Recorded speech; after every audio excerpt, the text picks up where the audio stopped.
नमस्कार, Ram Ram. BNA network के YouTube channel पर आपका स्वागत है। मैं हूं कुलभूषण। अगर आप हमारे चैनल से अभी तक नहीं जुड़े हैं और पहली बार आए हैं तो कृपया चैनल को सब्सक्राइब कीजिए और कंटेंट पसंद आता है तो इसे लाइक भी ज़रूर कीजिए।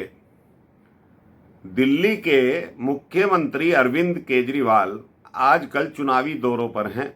कुरुक्षेत्र में थे और कल वो पंजाब में थे और बार बार वो इस बात को दोहरा रहे हैं कि कम से कम उनके 30 सांसद संसद में जीतकर जाने चाहिए। इस तरह की वो बातें कर रहे हैं और ईडी से बचते फिर रहे हैं। 16 तारीख को राउज एवेन्यू कोर्ट ने उन्हें हाजिर होने के लिए कहा है। ये मैं अपने वीडियो में पहले भी बता चुका हूं। तो कल जो 2 हाई कोर्ट के फैसले आए उनसे अरविंद केजरीवाल कट्टर ईमानदार की नींद बिल्कुल उड़ चुकी है। चेहरे का रंग उड़ चुका है। बार बार वकीलों से सलाह मशविरा कर रहे हैं। जब कल हाई कोर्ट का आदेश उन्हें मिला या उन्होंने पढ़ा होगा कहीं पर, तो जब कल उन्होंने अभिषेक मनु सिंघवी से फोन पर वार्ता की तो अभिषेक मनु सिंघवी ने फोन पर बात करने से मना कर दिया। तो ये मिस्टर केजरीवाल, नटवर लाल और क्या क्या इन्हें उपाधि दी जाए वो सभी छोटी पड़ जाएंगी, लेकिन 30-30 सांसद जिताने की बात कर रहे हैं। ईडी से भागे फिर रहे हैं, जांच से भागे फिर रहे हैं और तरह तरह की भ्रांतियां समाज में फैला रहे हैं। तो पहले बात करते हैं केरला हाई कोर्ट की। एक केस ईडी के समन का केरला हाई कोर्ट में जाता है। केरल हाई कोर्ट में जब जज साहब रामचंद्रन, जस्टिस रामचंद्रन हैं केरला हाई कोर्ट में, वो केस की सुनवाई कर रहे थे। एक आरोपी पर ईडी के मनी लॉन्ड्रिंग का केस चल रहा है और वो ईडी के समन पर नहीं जा रहा है। वो आरोपी ईडी के समन को नजरअंदाज कर रहा है और ईडी के समन पर रोक लगवाने के लिए, ईडी के सामने पेश ना होने के लिए वो हाई कोर्ट का दरवाजा खटखटाता है। तो केरल के हाई कोर्ट जो जस्टिस रामचंद्रन हैं, उन्होंने एक ही वक्तव्य में बहुत कुछ कह दिया। उन्होंने कहा ईडी एक संवैधानिक संस्था है और ईडी को अधिकार है, वो किसी को भी बुला सकती है और ईडी के समन की अवहेलना करना अपराध है। अगर ईडी कल को मेरे को भी समन करके बुलाती है तो मैं ईडी के सामने जरूर जाऊंगा, क्योंकि ये मेरा दायित्व बनता है। एक देश के नागरिक होने के नाते मेरा दायित्व बनता है। और दूसरी जो बहुत बड़ी बात उन्होंने कही है, उन्होंने कहा है कि देश के नागरिक होने के बावजूद मैंने हाई कोर्ट के जज के रूप में संविधान की शपथ ली है कि मैं कोई गलत कार्य नहीं करूंगा, तो उससे मेरा दायित्व बढ़ जाता है। ये केरला हाई कोर्ट के जज के वक्तव्य हैं। आप गूगल पर सर्च करके पढ़ सकते हैं। दूसरी तरफ अमानतुल्लाह खान, ओखला के विधायक, जो इनके पूर्व मंत्री भी रहे हैं, दर्जा प्राप्त मंत्री, यानी कि वक्फ बोर्ड के चेयरमैन, बार बार कोर्ट का दरवाजा खटखटा रहे हैं। पहले तो निचली अदालत में गए ईडी के समन पर रोक लगवाने के लिए और ईडी उन्हें कहीं गिरफ्तार ना कर ले, अग्रिम जमानत लेने के लिए। तो निचली अदालत ने जब इनकी याचिका खारिज कर दी तो कल हाई कोर्ट में सुनवाई होती है।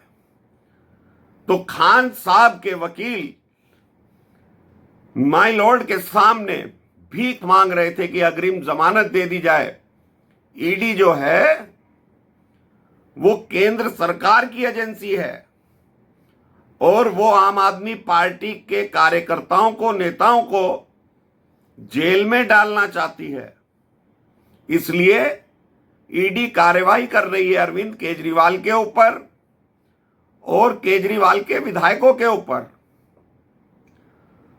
तो जो सबूत ईडी के वकील ने हाई कोर्ट के जज के सामने रखे, तो हाई कोर्ट के जज ने भी यही कहा, पहली बात कि हम अग्रिम जमानत नहीं दे सकते और जो साक्ष्य ईडी के वकील ने पेश किए हैं उसके आधार पर ईडी इनके ऊपर कार्रवाई कर सकती है। यानी कि ये लोग इतने कट्टर बेईमान हैं, भ्रष्ट हैं और अपने आप को ईमानदार बताते हैं। कोर्ट तो इनके लिए खेल का मैदान बन गया है कि जब चाहें वहां फुटबॉल खेल लें, वॉलीबॉल खेल लें, क्रिकेट खेल लें। छोटी court, high court, supreme court, पैसा किसका बर्बाद हो रहा है? आम टैक्स पेयर का पैसा ये लोग बर्बाद कर रहे हैं। कोई केजरीवाल से ये नहीं पूछता कि कितने केस ये सुप्रीम कोर्ट तक लड़ रहे हैं, उसका जो खर्चा हो रहा है, जो वकीलों को अब तक करोड़ों रुपए जा चुके हैं, वो दिल्ली के खजाने से जा रहे हैं। पहले तो कोर्ट को यह संज्ञान लेना चाहिए जो आरोपी है वो अपने पैसे से वकील नियुक्त करे।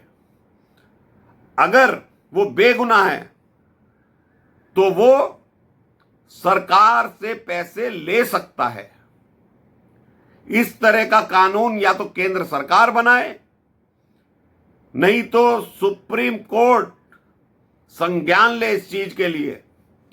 एक तो ये आरोपी हैं, ऊपर से आम जनता के टैक्स का पैसा ये लोग बर्बाद किस तरह से करते हैं। कोई भी बात हो जाए, छोटी से छोटी, ये कोर्ट पहुंच जाते हैं। भाई हम मान लेंगे एक बार को कि आप कट्टर ईमानदार हैं, तो बेगुनाही तो दीजिए।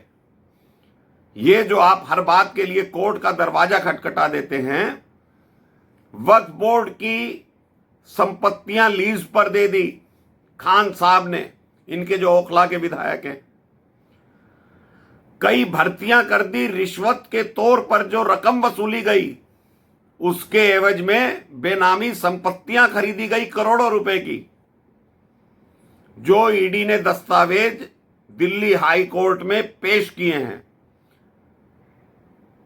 और दिल्ली हाई कोर्ट के जज ने यह कहा है, जो केरला के हाई कोर्ट ने कहा है कि सुप्रीम कोर्ट कह चुका है कि ईडी के सामने तो आपको जाना ही पड़ेगा।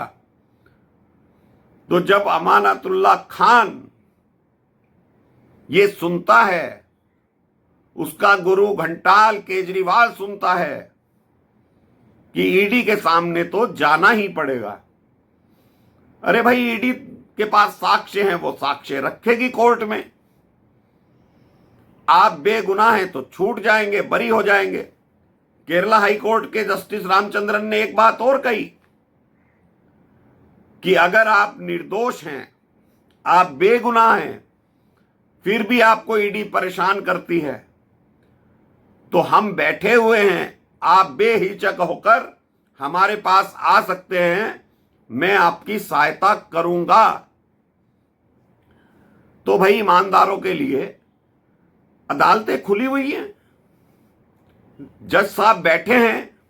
अरे जब अर्धरात्रि को आतंकवादियों के लिए अदालतें खुल सकती हैं तो ईमानदारों के लिए भी खुल सकती हैं। भाई केजरीवाल साहब, आपके लिए भी खुल सकती हैं। अगर ईडी आपको गलत अरेस्ट करती है, आपके विधायकों को गलत अरेस्ट करती है, आप जाइए सुप्रीम कोर्ट, लेकिन अपनी बेगुनाही तो पेश कीजिए। आप जो समन को इलीगल बता रहे हैं, सुप्रीम कोर्ट और हाई कोर्ट की दो बेंच, दिल्ली हाई कोर्ट और केरला हाई कोर्ट ने कल सोमवार के दिन ये दोनों आदेश पारित करे हैं। और देखिए, केरला हाई कोर्ट के जज साहब कह रहे हैं कि ईडी बुलाएगी तो मैं जाऊंगा, क्योंकि मैं देश का नागरिक होने के साथ साथ हाई कोर्ट का जज भी हूं, मेरा दायित्व बढ़ जाता है। ऐसे ही इन विधायकों का, एमपीओं का और केजरीवाल का दायित्व तो दुगना तिगना हो जाता है। ये एक आम आदमी के लिए मिसाल बन सकते हैं, लेकिन मन में चोर, कपट, छल, ये लोग इसलिए डरे हुए हैं। तो दोस्तों, हाई कोर्ट के जो निर्णय आ रहे हैं इन लोगों के खिलाफ हैं बिल्कुल। और केजरीवाल बेहद परेशान, रात्रि में जो उसकी अवस्था होती है वो मैं वर्ड्स बोल नहीं सकता। उसकी हालत, अभिषेक मनु सिंघवी को फोन करता है, अब अभिषेक मनु सिंघवी ने फोन पे बात करने से ही मना कर दिया। तो ये व्यक्ति जरा जरा सी बात के लिए वकीलों से परामर्श करता है। 15 तारीख को बजट सेशन के बाद विशेष सत्र बुला लिया। अरे भाई, तुम्हें कोई चर्चा करनी थी तो बजट सत्र में कर लेते, एक दिन बढ़ा लेते। प्रचार करना कौन सा जरूरी था पंजाब में, कुरुक्षेत्र में? तो दोस्तों, ये कट्टर ईमानदार हैं या कट्टर बेईमान हैं, ये फैसला आप ही करेंगे। हम तो आपको जो हाई कोर्ट बोलता है, सुप्रीम कोर्ट बोलता है, या जो हमें दिखाई पड़ता है वो ही आपको बता सकते हैं। फ्री की बिजली, फ्री के पानी के चक्कर में मत रहिए। पाकिस्तान और श्रीलंका की तरह हमारा देश हो जाएगा।